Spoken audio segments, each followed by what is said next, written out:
I'll give you a formula to make stairs easy to climb. We're heating this house from the ground up, radiant floor heating. And these sheets of foam will give us insulation and studs for our foundation wall. What happened to all this plumbing here? I've never seen anything like this before. There's already rot going on in that trunk. So what have you found up here? Well, a bit of a surprise. It's really the classic plumber's lament. Nice. See this main roof form?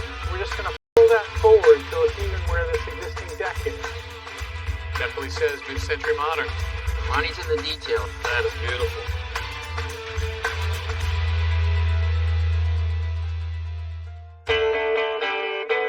Hi there, I'm Kevin O'Connor, and welcome back to this old house here in Brookline, Massachusetts, and to our 1957's mid-century modern home.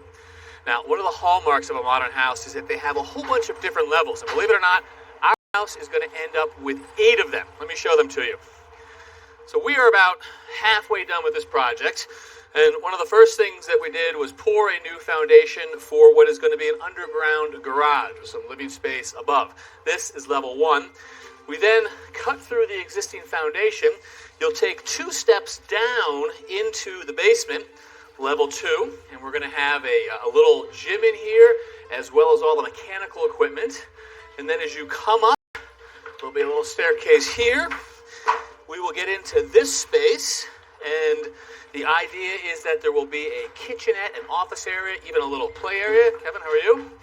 And then as you tuck back into here, we are down to yet another level. This is number 4, and that is going to be a guest bedroom. And believe it or not, there are still 4 more to go. The 5th level right here is going to be a dining room and kitchen, which sort of flip-flops the way the house was originally conceived. And then up to level number 6, back in here, we've got a bedroom for the homeowner's daughter. And back in here, we've got the master bedroom as well as the master bathroom. As you come back down to level 5, this is all part of the original house, but the addition starts right here. And that takes us up to level 7, which is going to be hey, Tommy. Hey, Kevin. It's going to be a sort of family room, living space with a lot of glass right there. And then up here, level number 8. This is a sort of a loft area, maybe a seating area, a reading nook. We're not quite sure yet. But Tommy, when we've got all these different levels, every one of them needs a staircase, a lot of different rises, a lot of different runs. Right. A lot of work. And every single one of those stairs have to have the exact same height of riser in every one. They could vary, all 5 of them can vary slightly, but each run has to have the... Building stairs. What are the 2 or 3 things that you sort of have to get right? Well, you have to get the riser height correct. That's our step up from one step to the next, the riser. That's right. And you have to think about that being a comfortable step, step up. So 7.5 is the magic number that you try to get to. Yeah. All right. Under 8, over 7 is always comfortable. Right. So that's a good size, and they can't vary that much between step to step. They can vary a little bit, but well, you take 1 run of stairs right here. If the riser height changes, and not each one, but a total of 3/8 of an inch or more, technically that stairway is illegal. So we need a level of precision and comfort in terms of the height, and then the step itself, the tread where we put our foot. Well, you figure that on average about 10 inches, 10.5. So if you take 2 steps on a riser, you want to be around 26 to 27 inches is the right number to be at. Okay. But when you're figuring out stairs, you have to calculate the height from point A to point B. First floor to second floor. You have to think about what finishes are going to be on this floor and what finishes are going to be on that floor. Hardwoods here that are 3/4 of an inch, tile there that's 1/2 inch. So let's take a situation like this right here. If I'm going to measure from this floor to that floor, I know that the finished floor, whatever's going to go on that floor, is going to go on this floor. Yeah. So the thickness is exactly the same.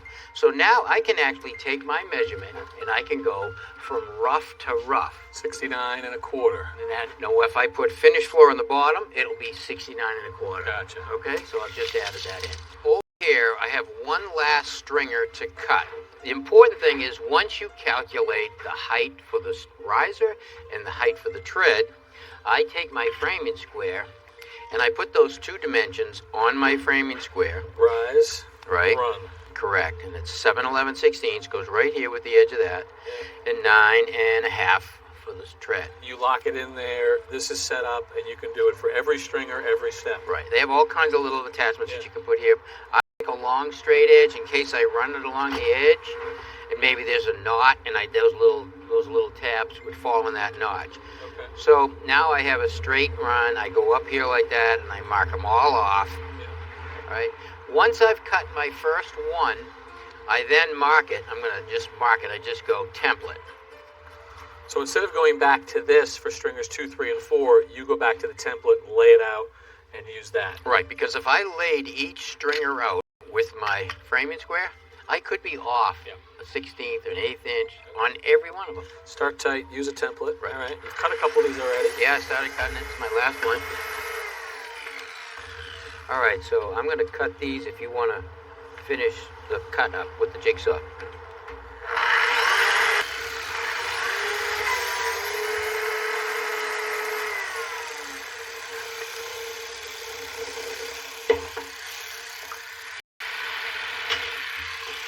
All right, that's it for the stringers. Let's get this one screwed in place. Just lay the bottom right on there. Drop it right down. Perfect. Good there. All right, let's get this screwed off. That stairway's done.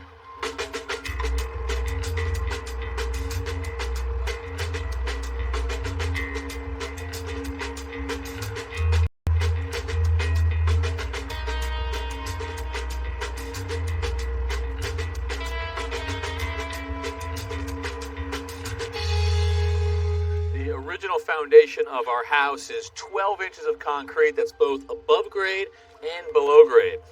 During the demolition, a lot of the above grade part was exposed, Tommy. This is going back to living space. We want to button up this house. Right. So you got a plan for insulating it? Yeah, I mean, this 12-inch concrete foundation really transmits the cold right in here. So you want to put a thermal break or an insulation on it. And we're going to use these panels right here that are 2.5 inches thick, made of closed cell foam. And on the outside and the inside, there's these capillary channels. So if any moisture should collect, it will run down the wall. There's also a vertical and a horizontal channel for the electrician to run his wires. And embedded in the panel are these plastic pieces that run all the way through it. And they act like studs that you can screw your wallboard, plywood, or anything to them. And how do you want to fasten this to the wall? This gets fastened with construction adhesive, and we're going to use a polyurethane. Do you know the R value that we get out of? That's almost like 2 inches. Yeah, this is an R10. R10, nice. And, you know, it doesn't sound like a lot, but when you put it against that concrete, you're not going to transmit that cold into the building. I mean, and any break is better than no break when it comes Exactly. to the transfer. Yep. Push it onto the wall. Make it level. I think you're going to pick that end up just a hair. Okay, so what I did is I cut this piece right here. I made sure that it lines up with the studs below that are embedded in it. That's going to sit on top this. Then I ripped this piece down, and that will fit in here like that. And we'll glue that and line up all the studs all along here. We want to just wrap this entire exterior foundation. Right. Now, we don't want to put this piece in until the electrician gets his wire in, so we'll just lay this here, and then we can glue it in place later.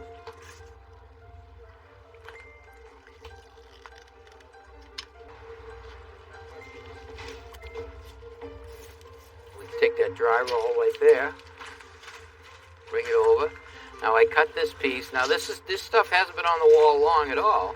We can put it on the wall like that, keep it up high so it's off the ground. Now I just find out where all my studs are. Again, there'll be 16 on center. Shoot it in with the drywall gun.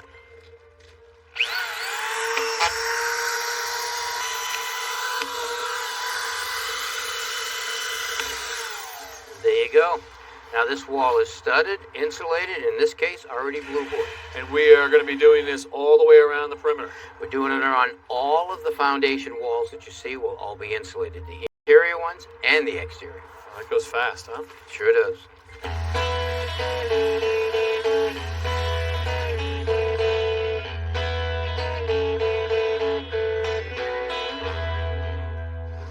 Our homeowners are big fans of radiant heat, and Richard, homeowners choose to put it sometimes just in the bathrooms or maybe underneath the kitchen floor. In this house, what have they decided to do? Everywhere. Really? Everywhere. The bedrooms are going to have the plywood system with the aluminum on the backside, and that'll be between the subfloor and the finish. Yep. The floor. Down in the basement, we got a wide open basement. We're gonna pour concrete down there in 2 different levels. One level, we're going to use this grid system with 2 inches of insulation, holds the tubing in place, then we pour concrete over that. So it's embedded. Right. Another part of the basement is so low that we can't even afford those 2 inches, so we're going to use another system, which is with mesh. Nice. Right? And if that's not enough, we're actually going to do snow melting on the driveway coming in and at the front entry, because this driveway pitches into the garage. Right. So a plumber's delight. That's right. So, and then inside here, yeah, what's we're going the to do system? this. Kevin Bilo's taking care of the radiant with us. Hey, Kevin. Hello, guys. You're underway, huh? We are. Let me show you what we're working with here today. It's a single panel system, 1/2-inch plywood with aluminum on the back, and our tubing will go inside this slot here. So warm water comes through the tubing, and because it's actually touching the aluminum in the middle, that heat radiates out. It usually just come this way. Now it's got this cool accordion system. Accordion meeting. 6 panels, which are taped together, and they're staggered for proper So install. let's drop it. And show. So this is just to speed your installation? By far, much quicker this way, Kevin. They key in right there, no problem at all. You start to see the pattern of where the tubes are going to run. Correct, in our turns. So it returns here. Continuous flow. The tape behind you represents what? Built-in cabinets, which we want to keep the heat out of. Okay. So this is an interesting house, Kevin. There's not one wall that's 90 degrees. So you can see here. So Kevin's going to have Down here. Right. And then you come all the way to the wall here where there is no cabinets. right. It'll come here and fill every bit of it right here, and we'll work back serpentine, go all the way to the wall, and finally dive back to the mechanical room.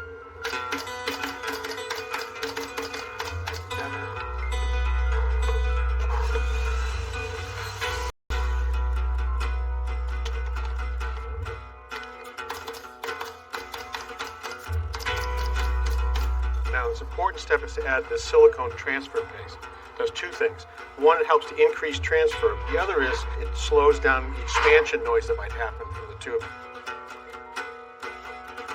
So this palm nailer is a real time saver. We used to take a rubber mallet and try to beat it in. This thing just puts it in perfectly every time.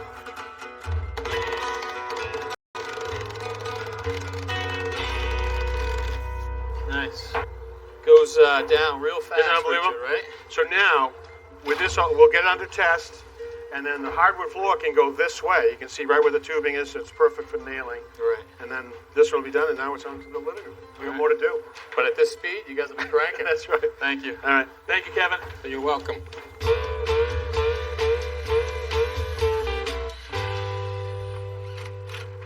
Tommy, we're starting to get a feel for how this whole kitchen's going to be laid out. I see you've got the tape on here for the islands, right? Yeah, big island. Big island, Nice. right? And a big, long counter run. What do you got here? That's a sink. Yeah, There'll be dishwasher over there. yeah. We have an induction here, gas here, So different fuels. right, and a refrigerator and cabinetry over here. So a big, long counter here, but I think a signature feature are these windows, right? Just a wall of glass, and that sets up a couple of problems, a couple of decisions. Right. We learned that we can't really put your traditional outlets in the wall because this is all glass. Yeah. So they're going in the counter, going to pop up. Yep. And then we also know that they've decided that they're going to leave the range hood exposed. Yeah, they're going to celebrate a nice big range hood here. But the other problem is that we can't put any ductwork out to the front of the house. Right. We can't go up straight so you can see it from the roof either. That's because of the Preservation Society not allowing Exactly. us to do that. Exactly. So what we're going to do is we're going to run the pipe up into the bay and then all the way out back. So what is the calculation for sizing the range hood? Because it's a gas range, we have to calculate the CFMs off the BTUs of the range. Okay. All right, so the range will make 63,000 BTUs. Big range. All right, so now we have to divide that by 100. All right, so that So, gives us 630 cubic feet a minute. Now we have to think about the pipe that we're going to use.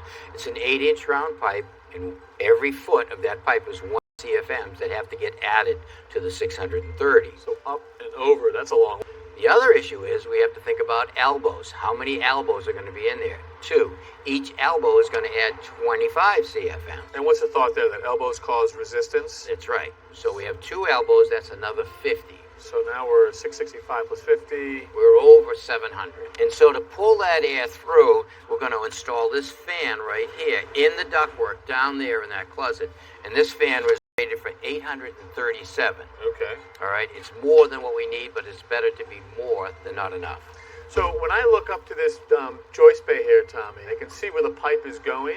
Yeah. But right here, what am I looking at? Is that insulation? Yeah, you're actually looking at a foil-faced polyisocyanurate foam that's above the pipe, and that's a thermal break. Where does this beast end up? Down here, inside this room right here, up tight into the rafter bay, that's going to pull the air right down. So it continue straight through, and then there's going to be a register right up there underneath the soffit. All that warm air will come down. Now, it's important to know that you never want to put a vent like that, or from a bathroom, under a soffit if you have soffit vents, because that air will get sucked back up into the attic and form mold in your roof cavity. We don't have a vented roof, so it's okay to go right there. That's right, exactly. Wow, long way to go, huh? Oh, yeah. For 1,000 years, people have called Santa Fe, New Mexico, home. Over 30 years ago, this old house called Santa Fe home. Well, Richard, both you and I came here in 1989 to celebrate 10 years of being on the air. And then, Norm, 30 years happened.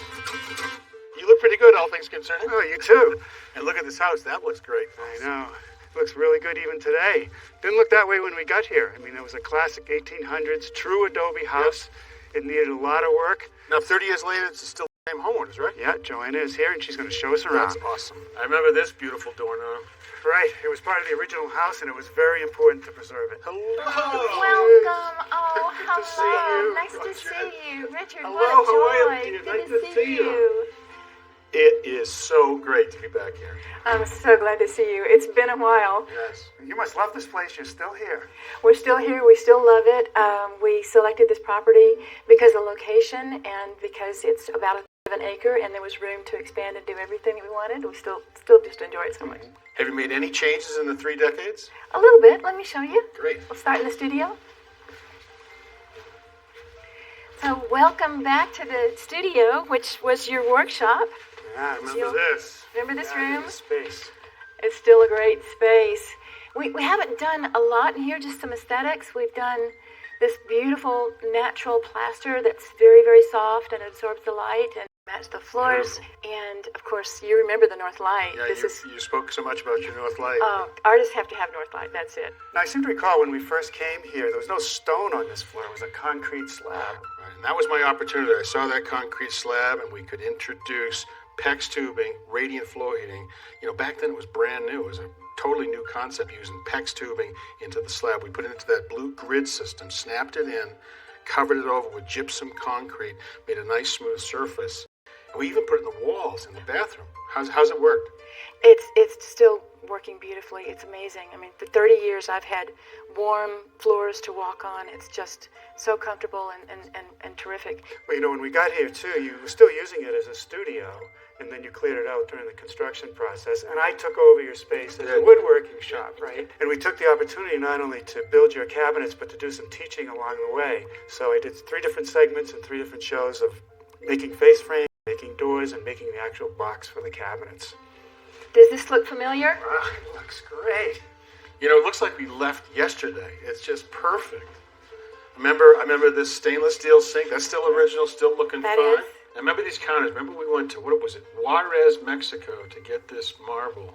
And it's still gorgeous. Is it easy to take care of? Marble is soft. It takes some maintenance. I keep a light coat of paste wax because it etches easily. Nice job. Yeah. Looks like original appliances. The stove's still kicking. It still works. It still does a great job. And these cabinets, Norm, they look I know. perfect, They timeless. look like we just got installed yesterday. You know, and they're very special. These doors were really unique to this kitchen, and they have a very southwestern design. You have the frame that goes all the way around the perimeter, and these corner blocks are unique in that they stick out just a little bit. And then there's a nice molding that goes all the way around and a seam down the center. But, you know, there were some challenges in putting in these wall cabinets.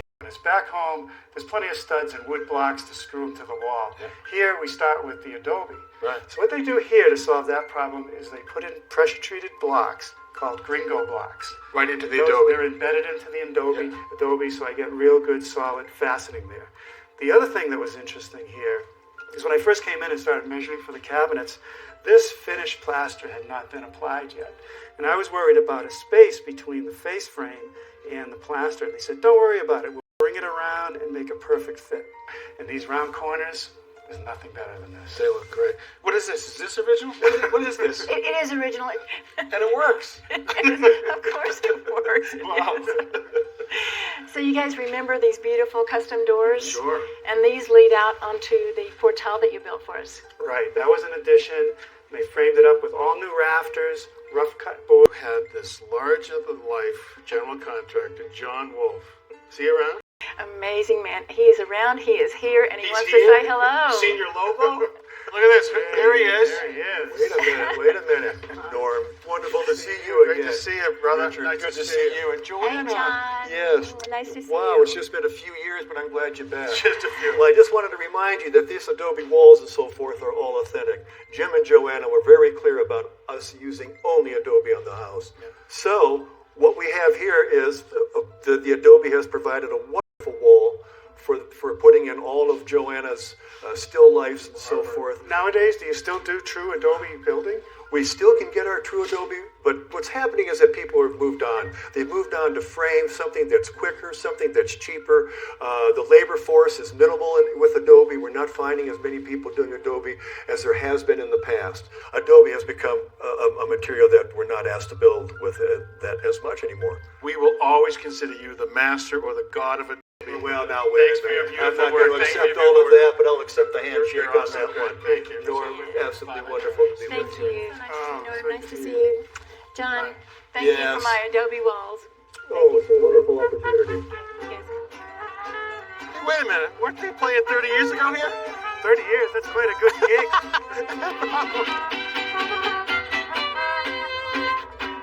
Y cuando mi cuerpo esté junto a la tumba,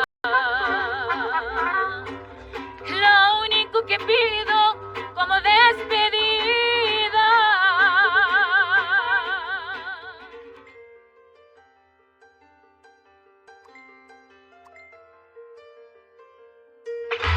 Next time on This Old House. You might have the drain inside the wall. Here's the trap underneath the sink. Yep. And then the vent continues up through the building and tied back into the vent system. So it's clearly not going to go in front of the There's windows. not a spot here, Kevin. There's nowhere. It's all windows. It's all structure. We're going to put a snow fence right here. Okay.